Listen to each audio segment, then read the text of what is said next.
Christophe Blorer n'a peur de rien, jusqu'à exposer sa mégalomanie dans son clip de campagne. Grüß dich, danke, hallo Schweiz. Du bist einzigartig, bist das Größte für mich. Sitze zu Abend noch ein bisschen am See, chillen für uns und hängen ein bisschen draus. En peignoir éponge, il hisse le drapeau suisse au petit déjeuner. Un résumé de sa politique.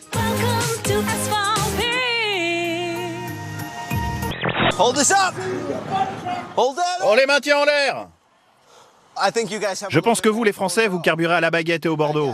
Et seulement après, vous allez vous entraîner. Ok, quand je vous dis français, vous dites frites. French! French! French! Good! Jumpin' jacks! Begin! Dans cette vidéo fournie par les autorités kurdes, on entend d'abord les balles claquer, presque sans arrêt. Quelques otages s'échappent, les vêtements maculés de sang. Puis d'autres accourent, le danger était imminent, ceux-là viennent d'échapper au pire. Les Américains disent avoir sauvé 70 Kurdes, dont 20 membres des forces de sécurité irakiennes. Nous savions que les otages allaient être rapidement exécutés. Nous le savions parce que les tombes venaient d'être creusées. Les 70 otages libérés sont fouillés avant de quitter la prison. Le complexe où trône le drapeau noir de Daesh sera ensuite passé au peigne fin. Ces images soigneusement choisies par les états-majors ne le montrent pas. Mais l'opération menée par les combattants kurdes irakiens, soutenus par les États-Unis, coûte la vie à un des membres des forces spéciales américaines. États-Unis, cet ex-footballeur devenu consultant télé est au centre de la polémique sportive du moment qu'on appelle ici le Fartgate. Vous allez comprendre, ou plutôt entendre pourquoi. Eh oui, un énorme P en direct. Les autres restent de marbre. Dans la presse, l'ex-footballeur se défend. Un jour, dit-il, je serais content si je peux le faire. Mais là, c'était pas moi. On le croit moyennement. Alors nous, par exemple, nous sommes les parrains, les bergers, les porcs ou les copains.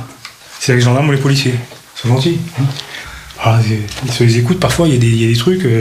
Donc moi au début je comprenais pas. Ils se sont fait manger par des chiens. Qu'est-ce que c'est cette histoire? Ils se sont fait manger par des chiens en allant faire un tour, en allant faire des tours au Pays de la Croix. Ils se sont fait arrêter par les policiers en allant cambrioler en Suisse. J'ai envie de dire, putain, waouh, qu'est-ce que c'est beau. C'est là qu'on se rend compte finalement qu'on n'est pas grand-chose à la surface de la Terre, non? Ouais. Et cette prise de conscience, pour vous, c'est pas trop dur? C'est difficile parce que d'un seul coup, je me rends compte de ma nullité quand je suis dans un paysage pareil. Mais non! Mais si! Mais non! Mais si! J'ai déjà traversé le désert, moi. Ça durait 3 ans. Moi aussi, 3 fois. Ouais. C'est El Kabash, moi, qui m'avait viré. Et vous? Ouais, je veux pas dire leur nom parce qu'ils sont encore vivants. Ah! Bah, El Kabash, ah bah il est mort, oui. Mais en tout cas, ça vous lui écrasez la queue, là. Ouais, ça va, dis donc, hein, vous allez pas... Ah, donc là. C'est merveilleux. C'est un grand non, on a moment peur de de ces enfants. Non, mais je veux plus. Ça masse, hein. Et là, en revanche, ça serre ça très fort. Ouais.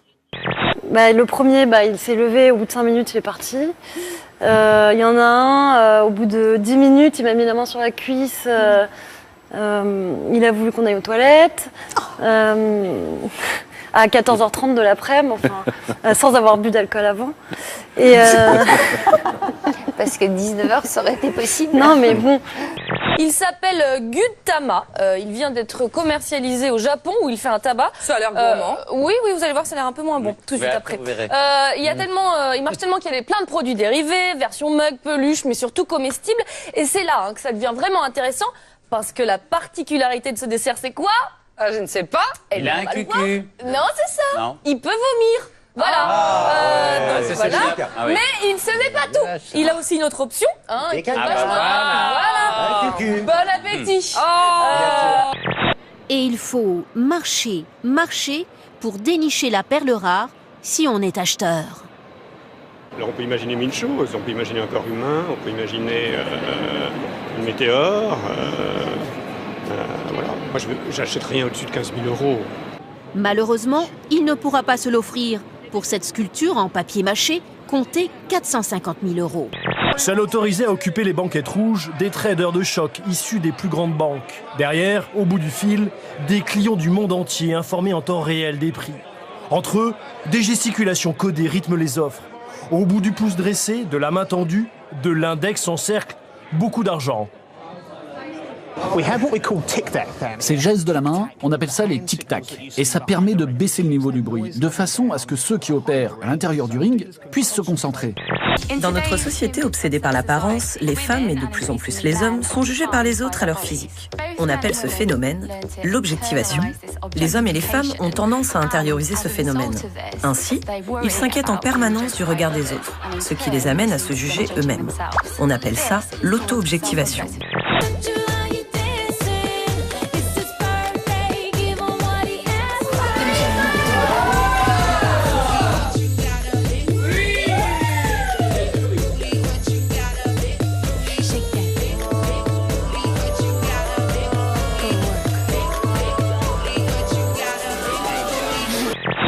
Cela signifie que si quelqu'un est seul chez lui en maillot de bain, inconsciemment, une partie de ses capacités mentales va être utilisée à penser au regard des autres ou à se juger soi-même.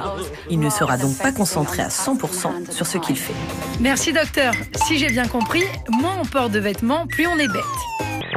Des vents à plus de 250 km/h, des trompes d'eau.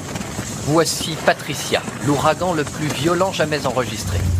Sur la côte ouest du Mexique, des centaines d'arbres ont été arrachés et même ce camion qui pèse plusieurs tonnes est emporté par la force du vent.